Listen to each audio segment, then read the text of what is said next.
Hello everyone, আসসালামু আলাইকুম। আশা করি ভালো আছেন সকলেই।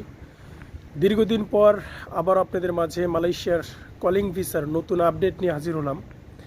তো অনেক দিন ধরেই মালয়েশিয়ার কলিং ভিসার কোনো খবর আপনাদেরকে দিতে পারি না। নিজের ইচ্ছাই দিই না, কারণ একটা দেশ সম্পর্কে এত কিছু হওয়ার পরও ভিসা না খোলা প্রবাসী বাংলাদেশিদের জন্য খুবই দুঃখজনক একটা বিষয়। তো যাই হোক, আজকে মালয়েশিয়ার কলিং ভিসার সর্বশেষ আপডেট।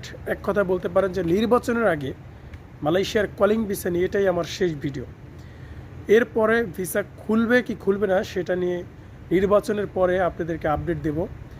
এখন যেটা বলতেছি যে আমরা সোশ্যাল মিডিয়ায়, নিউজ, পত্রিকায় সব জায়গায় দেখতে পাচ্ছি যে মালয়েশিয়ার কলিং ভিসায় নতুন কোনো সুখবর আসতে যাচ্ছে কি না সেটা কিন্তু 10 তারিখের পর এরকম একটা নিউজ দিয়েছে যে 10ই ফেব্রুয়ারির পর মালয়েশিয়ার কলিং ভিসা নিয়ে গুরুত্বপূর্ণ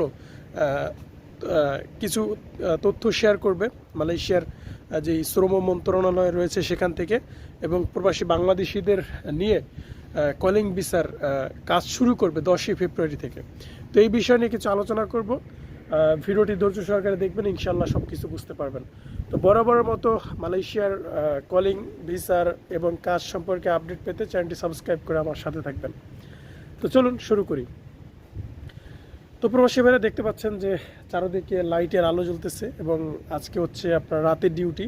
তো ভাবলাম যে এই নতুন আপডেটটা আপনাদের মাঝে শেয়ার করি। তো দেখেন, দীর্ঘদিন ধরে মালয়েশিয়ার কলিং ভিসা বন্ধ রয়েছে। আপনার মাঝখান দিয়ে মালয়েশিয়া যেতে পারেনি আটকে পড়া 18,000 শ্রমিকরা, তাদের যাওয়ার কার্যক্রম শুরু হয়েছে। কিছু লোকও গেছে এবং কিছু লোক বর্তমানে বাকি রয়েছে, যেতে পারে নাই। এবং তার মধ্যে দিয়ে কিন্তু প্লান্টেশনের ভিসা লোক চলমান আছে, যাচ্ছে। তো এই যে কলিং ভিসার সমস্যার সমাধান কিন্তু ডক্টর ইউনূস সাহেব মালয়েশিয়া গিয়েও কিন্তু করতে পারেনি। আপনারা জানেন যে ওসাদা বিন ওসমানের সাথে বেশ কয়েকটা বৈঠক করেছে, তারপরে কিন্তু কোনো সমাধান আসে নাই। তো সমাধান আসে নাই যেহেতু এটা নিয়ে মানে কাজ চলতেছিল, চলমান ছিল। কিন্তু এখন বর্তমানে 2026 সালে মালয়েশিয়ার যে কলিং ভিসার যে আপডেটটা তারা দিল যে 10ই ফেব্রুয়ারি মালয়েশিয়ার কলিং ভিসা নিয়ে কাজ এবং তদারকি কাজ শুরু হবে, এবং সেটা নির্বাচনের পরে খোলার একটা সম্ভাবনা রয়েছে। তো আমি যেটা বলি যে মালয়েশিয়ার কলিং ভিসা খুলবে কি খুলবে না সেটা মালয়েশিয়ার সরকারের উপর ডিপেন্ডস করে।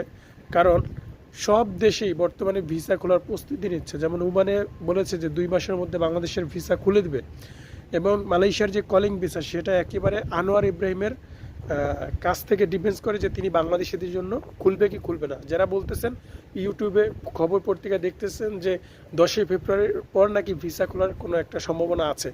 আমি মনে করি যে নির্বাচনের পরও 2 মাস কি 3 মাস পরও ভিসা খোলার কোনো মানে অ্যানাউন্সমেন্ট করা হবে না আমার বলে মনে হয় না। আর যদি করে থেকেও, এখানে আরেকটা কথা বলেছে যে প্রায় 7 লক্ষ প্লাস লোক নেবে বাংলাদেশ থেকে এবং বিভিন্ন দেশ থেকে মালয়েশিয়ার এরকম একটা কর্মীর টোটাল জনসংখ্যা তারা চাচ্ছে।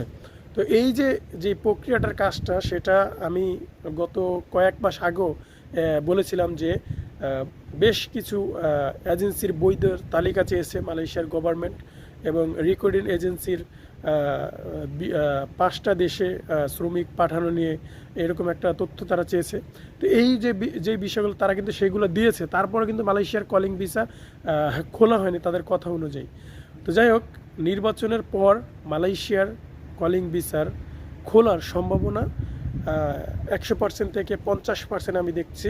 কারণ যদি সরকার গঠন হয় এবং নির্বাচন হয় তাহলে কাজটা ভালোভাবে হতে পারে, আর যদি না হয় তাহলে নির্বাচনের পরও খোলার কোনো সম্ভাবনা নেই। তো মালয়েশিয়ার কলিং ভিসার সর্বশেষ আপডেট এতটুকু ছিল। আর একটা বিষয়, যে আমরা মনে করি যে মালয়েশিয়ার কলিং ভিসা খুললেই আমরা মালয়েশিয়ার যে কাজকর্ম করব, টাকা ইনকাম করব। আসলে মালয়েশিয়ার অবস্থা তেমন ভালো না। আমি আমার রিলেটিভ, আমার ভাই রয়েছে, আমি সেখানে যোগাযোগ করেছি যে হয়তো হাতে গোনা কয়েকটা ফ্যাক্টরি কোম্পানিতে কাজ চলতেছে, কিন্তু বর্তমানে মালয়েশিয়ার এত অবস্থা ভালো না যে সবাই বলতেছেন যে কলিং ভিসা খুললে মালয়েশিয়া যাব। তো একটু ভেবে চিন্তে যাওয়ার চিন্তা ভাবনা করবেন যাতে বিপদ না হয়, কারণ আপনি টাকা খরচ করে যাবেন, আপনার বিপদ আপনারই হবে। তো আগেভাগে যদি সতর্ক থাকি তাহলে একটু আমাদের জন্য ভালো হবে। তো আজকে এই পর্যন্তই ছিল। যদি ভিডিওটি ভালো লেগে থাকে তাহলে অবশ্যই কমেন্ট করবেন এবং ভিডিওটি শেয়ার করে সবাইকে দেখার সুযোগ করে দিবেন। তো ভালো থাকবেন সবাই। আজকের মতো এখানেই ছিল। খোদা হাফেজ।